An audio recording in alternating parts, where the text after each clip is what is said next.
আসসালামু আলাইকুম। আজ রান্না করে দেখাচ্ছি গরুর মাংস। এখানে আমি সব কিছু দিয়ে দিয়েছি, যেমন মশলা, আদা, রসুন, জিরা, এলাচ, দারচিনি, তারপরে একটু শুকনো মরিচ ব্লেন্ডার করে দিয়েছি, গুঁড়ো মরিচ,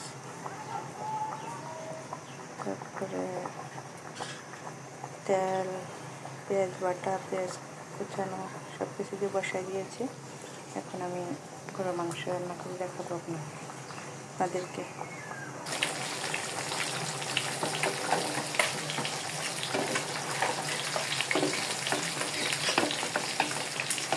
আজকে আমার রাসেল ভাইয়ের জন্য গরুর মাংসগুলো রান্না করতেছি। রাসেল ভাই, আপনার জন্য।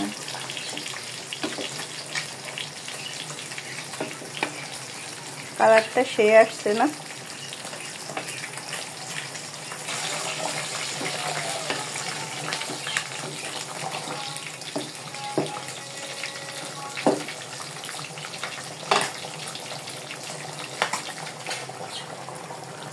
তারপর আমার এতটুকু হইলো, তারপরে আরো কিছু কষানোর পরে আমি আলু দিয়ে দিব।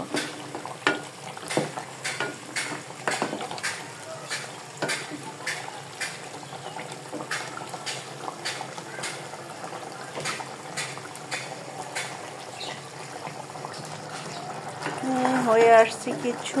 আমি আসলে এটাতে এখন একটু আলু দিব, কারণ আমার হাজবেন্ড আলু পছন্দ করে, তাই মাংসতে একটু হলেও আলু দিতে হয়। আলু না দিলেও খাইতে চায় না, তো মাংসের থেকে আলুটা বেশি পছন্দ করে।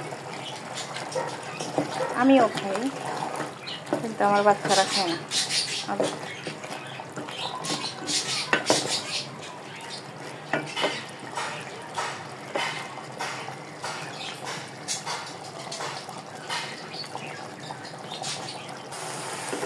যে আমার মাংস এখন কষানি হয়েছে, এখন পানি দেব।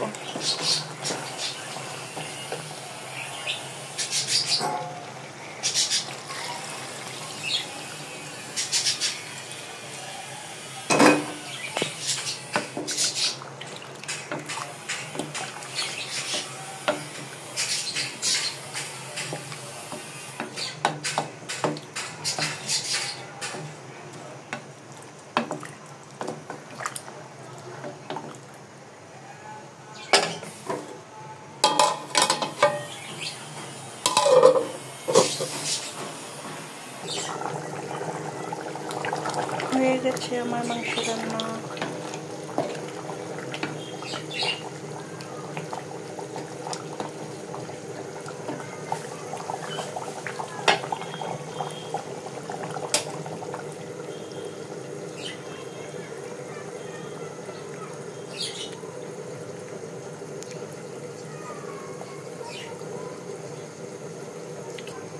আপনাদের জন্য মাংস রান্না করে ফেলেছি, কে কে খাবেন চলে আসুন। আল্লাহ হাফেজ।